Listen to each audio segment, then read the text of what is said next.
Hey, what's going on everybody? It's ETA Prime back here again. Today we're going to be taking a look at a really awesome accessory for your handheld gaming device like the Steam Deck ROG Ally X. It'll also work with the Nintendo Switch, it'll work with a MacBook, Windows laptop, and even your Android phone. This is the CyberEyes 65-watt GaN USB Type-C charger with 4K HDMI output. Personally, I think this is perfect for traveling around with, and they also offer this with internal storage, so you can pick it up with a 256GB SSD or a 1TB SSD. The one I have here doesn't have extra storage built in and only cost $18.99 over on Amazon. Basically, what we've got here is a 65-watt GaN charger with HDMI out and two full-size USB ports.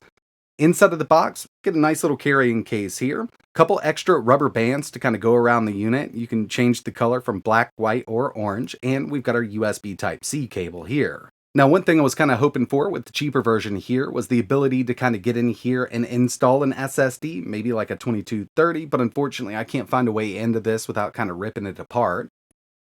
Taking a look at Amazon, $18.99 base model, the one we're taking a look at in this video. But like I mentioned, they do have some with an SSD built in. Now, I really didn't feel the need to spend $80 on a 256GB drive inside of this unit.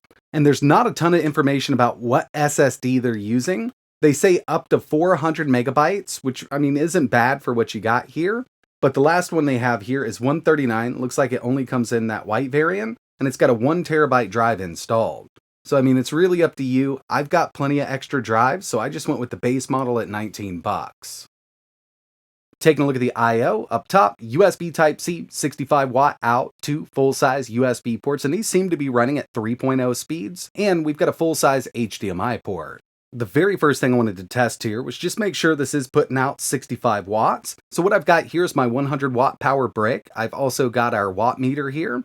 And you can see, once it initializes, it jumps up to 55 watts out. I can also kind of calculate from my battery here, so 19.4 volts at 2.9 amps, and that comes out to around 56 watts, which is definitely normal for something like this when they advertise 65 watts. We are losing some through all of these connections here and the cable. I also wanted to just test it real quick on the ROG Ally X, but you can charge it up to 100 watts. So yeah, I mean, 55, 56 watts right there. And we can go into high performance mode with the ROG Ally X. So that was one thing I saw some people complaining about. So I'm not sure if they were on an older BIOS with the original ROG Ally, because we can go to full performance dock mode with the unit, and I'll show that off in just a bit. But let's go ahead and test this thing out. So first up, we've got the ROG Ally X, and remember, you do get two stands in the box. They're just cardboard stands here. Basically, we've got the charger plugged into the wall. I've got HDMI going to my monitor, and I've also got a keyboard and mouse plugged in. Just go ahead and grab USB Type-C, and we can plug it into either port on the ROG Ally X. I'm going with USB 4 over here. And it should initialize. Video out over to the larger monitor. We're also charging up the battery on the Ally X. Keyboard and mouse is working over that USB connection. I want to check out what kind of resolutions we can use here, so I'll just open up my settings here in Windows. And obviously right now we've got the display mirrored, 1440p, and it looks like at 1440p we can only go up to 60 Hz. It would be nice to go to 120, and you know, I'm not complaining right now because we are working with a low powered unit, but let's check out 1080. At 1080, still in mirrored mode, we can do 120, so 120 Hz, 1080p, or 1440, 60. Most of the time when I'm in dock mode with any of my handhelds, I'm only running at 1080p, or maybe even lower depending on the handheld, so I think this will be good. We can at least go up to 1080, 120. And of course, I wanted to check out our performance mode here, so in manual mode, we do have that FPPT up to 53 watts, our SPPT up to 40, and our sustained power limit up to 30. So yeah, we are in full dock mode here with the ROG Ally X. This is definitely detecting it as a 65-watt PD fast charger. So that's really good to know. That way we can get the maximum performance out of the Ally or the Ally X when we're in dock mode, and it really does make a difference. Next thing I wanted to test out was the USB speed on the hub itself. I personally use these external SSDs. They're not the fastest in the world, but they definitely get me by. I could set this up as a Steam drive, or I can edit from it. And we'll just plug it into one of these free USB ports. But what I would probably do here with the Ally X, since we've got that other free USB port up top, is just plug directly into the unit. But let's just say we're using something like the Steam Deck. We've got those extra USBs, and I really wanted to see how fast they are. So with this drive, I'm just going to run Crystal Disk Mark real quick. And it actually turned out much better than I thought. I mean, we're working with USB 3 speeds here. This will definitely work as a Steam drive. You could also edit with these speeds here.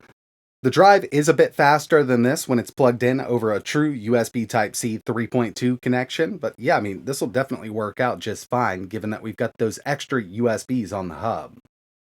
Next up, we've got the Steam Deck OLED, and with this, I really wanted to see if we got any kind of different resolutions. I've noticed with the Steam Deck in dock mode with different docks on the market, I've seen some weird resolutions and refresh rates when you compare them to other devices. But yeah, automatically went into kind of dock mode here. We'll go into the settings and see if we can at least do 1080 120 with this. So from our display, disable automatic resolution on our external display.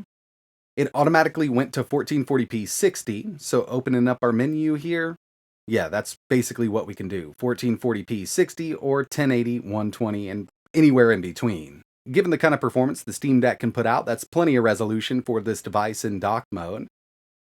And the Steam Deck UI does look really good at 1440p. Another thing to keep in mind is the Steam Deck only charges up to a maximum of 45 watts, so we've got plenty there to charge that battery up. There's one last thing I wanted to test here, and it's something that I personally use quite a bit, Samsung decks. So I've got the Galaxy S24 Ultra, and usually I carry a dock around with me. Having this in my bag will work out really well for plugging into a larger display, and my Galaxy is set up to automatically go into DeX mode. So it looks like, there we go. So yeah, already in DeX mode here. We could mirror the display if we wanted to. And I definitely want to make sure that these USB ports also work with this phone here. So keyboard and mouse still here. Looks like it's working just fine. And I know for a fact that the Galaxy S24 without any modification can do 1440p 60 in DeX mode. So I think it might have already defaulted there. We can swap down to 1080 if we wanted to, but it looks great like this. And if you're not familiar with DeX mode, I mean, basically you can see what's going on here. Plug your device into something like this with a larger display connected. We've got kind of a desktop interface, and you could use the phone to navigate the full operating system with a built-in touchscreen, or we could just use the phone separately and have a keyboard and mouse plugged in like I do right now.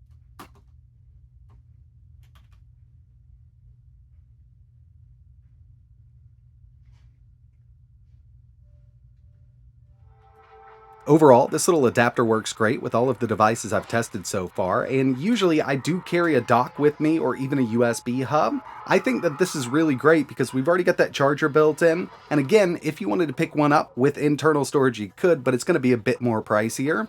I think sticking with this $19 unit is well worth it if you're looking for a smaller dock setup.